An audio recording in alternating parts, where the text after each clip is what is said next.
Olá, estamos começando o segundo bloco do programa TV Câmara Entrevista e o assunto dessa semana é a doença de Alzheimer. Nós estamos aqui com a neurologista Carolina César e no primeiro bloco a gente estava falando sobre o tratamento, né? Que é uma doença que não tem cura, a doença de Alzheimer não é curável, mas existe um certo controle. Doutora, explica pra gente como é que funciona isso. A gente tem um certo controle da evolução, então dessa piora de memória, e um controle do comportamento.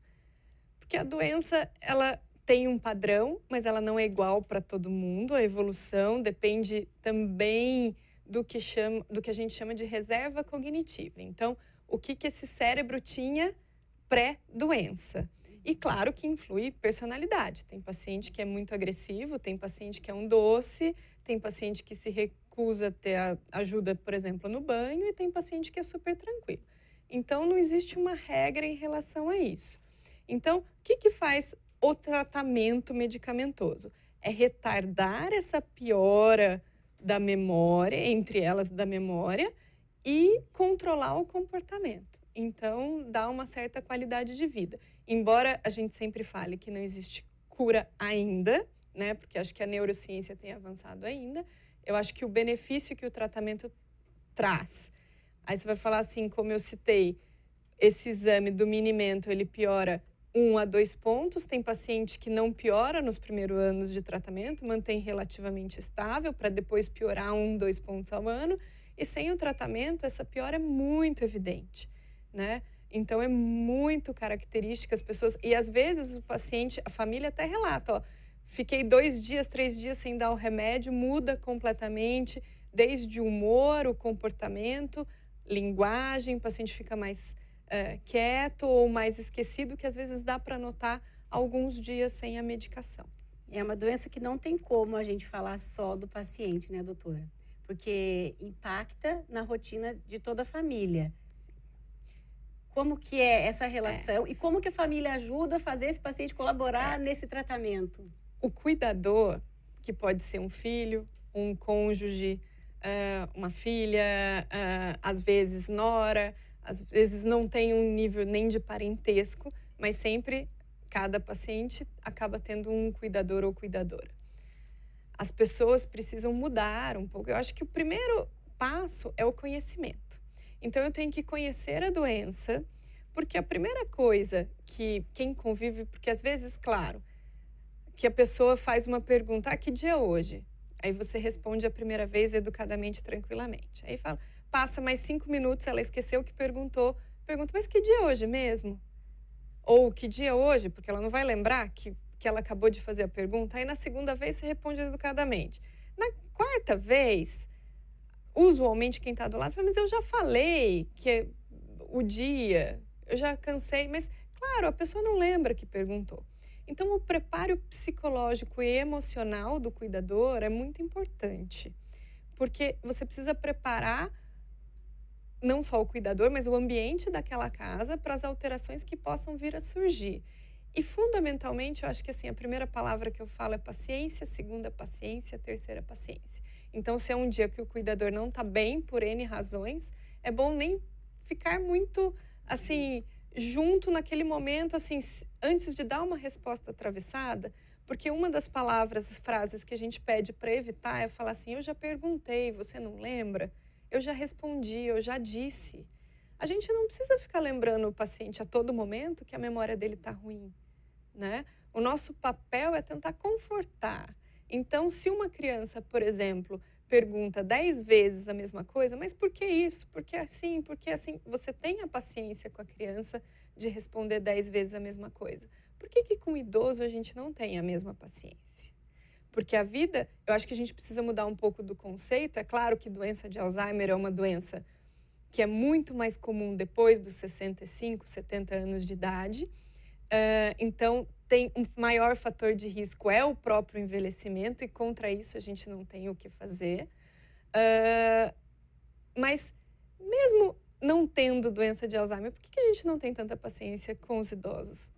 Né? Por que a gente tem com as crianças e não tem da mesma forma? Eu acho que a gente precisa mudar o conceito, por quê? Porque antes a expectativa de vida era muito menor. Então, as pessoas não envelheciam tanto. Hoje é muito comum a gente encontrar pessoas de mais de 90 anos.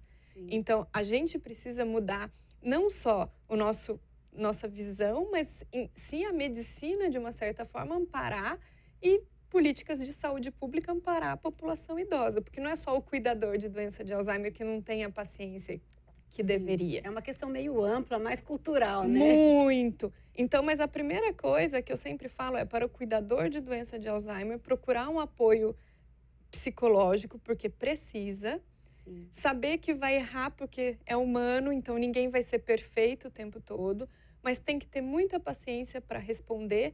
E às vezes a gente precisa dizer, porque às vezes um paciente acorda, por exemplo, a família sempre queixa, tem uma queixa muito comum, que o paciente vai dormir e acorda chorando porque quer a mãe que faleceu há mais de 30 anos. Então, o que a gente tem que dizer nesse momento? Tentar ter a sensibilidade de confortar aquela pessoa em dizer, às vezes está numa fase da doença que você não pode dizer que a mãe morreu há 20 anos.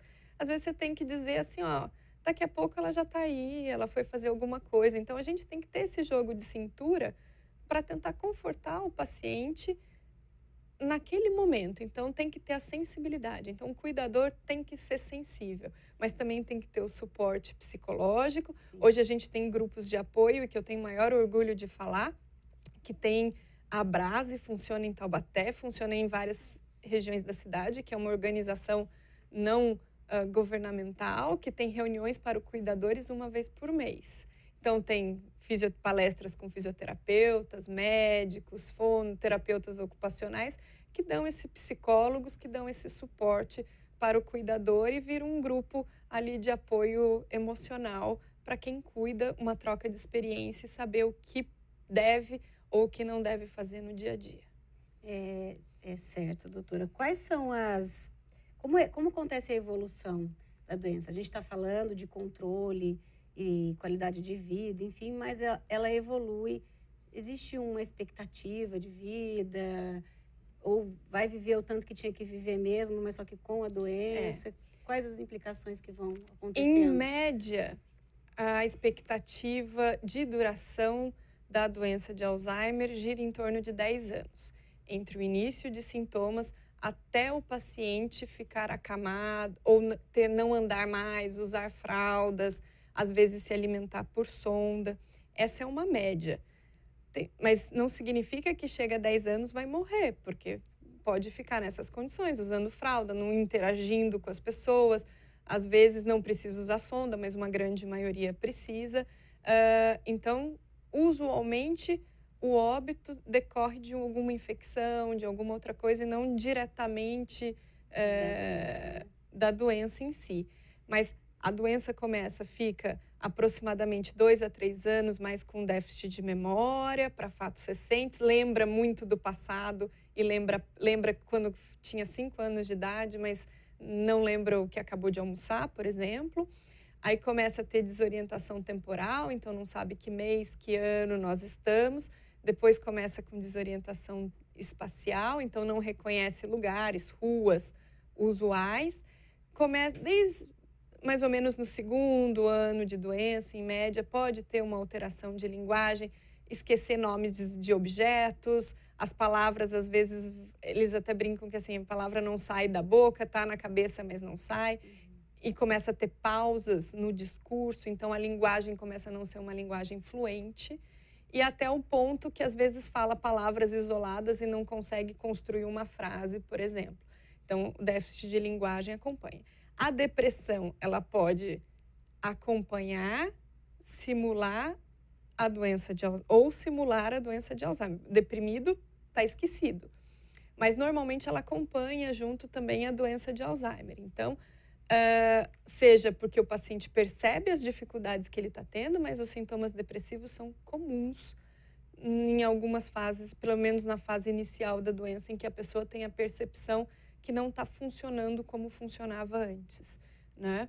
E a evolução da doença também varia de acordo com a idade de início. Então, quando começa mais idoso, a tendência é a evolução ser um pouco mais amena. Quando comete em casos mais raros, antes dos 65 anos de idade, a evolução costuma ter um déficit de linguagem mais exuberante, então uma dificuldade de encontrar palavras mais nítido e uma evolução até o paciente ter uma dificuldade muito real de linguagem mais abrangente do que depois de uma certa idade. Então, a evolução em indivíduos mais jovens usualmente sugere, abaixo dos 65 anos, uma causa genética da doença, né? Então, essas pessoas têm uma evolução um pouquinho pior do que relacionado com a idade. Certo, doutora. Olha, os nossos 10 minutos do segundo bloco também passaram muito rápido. A gente precisa encerrar. E aí eu deixo agora um espaço aberto para a senhora, para caso a gente não tenha abordado alguma questão que a senhora acredite ser importante, ou para deixar aí uma mensagem, já que a gente está falando do mês de prevenção, né, a doença de Alzheimer. Bom, eu acho que primeiramente a gente sempre tem prevenção, a gente fala que a gente pode mudar 25% os fatores de risco, mas eu acho que isso já é importante.